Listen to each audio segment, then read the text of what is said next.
বিকেএসপির ৩ নম্বর মাঠে চলছিল ডিপিএলের অষ্টম রাউন্ডের ম্যাচ।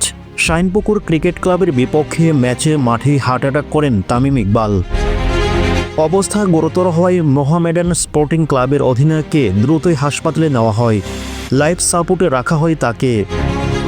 এদিকে বিসিবির মিডিয়া কমিটির চেয়ারম্যান ইফতেখার রহমান মিঠু গণমাধ্যমকে এসব তথ্য জানান। এর আগে অসুস্থ হয়ে পড়লে তামিমকে নিতে হেলিকপ্টার আসে, কিন্তু পরিস্থিতি ভালো না হওয়ায় পাশে থাকা কেপিজে স্পেশালাইজড হাসপাতাল ও নার্সিং কলেজে চিকিৎসার জন্য নেওয়া হয় তামিমকে, এবং সেখানেই চলছে তার চিকিৎসা।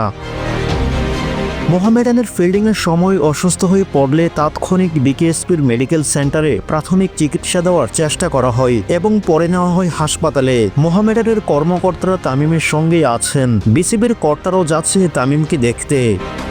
তামিম অসুস্থ হওয়ায় কিছুক্ষণ খেলা বন্ধ ছিল, পরে মোহামেডানের বিপক্ষে 223 রান সংগ্রহ তুলতে পারে শাইনপুকুর।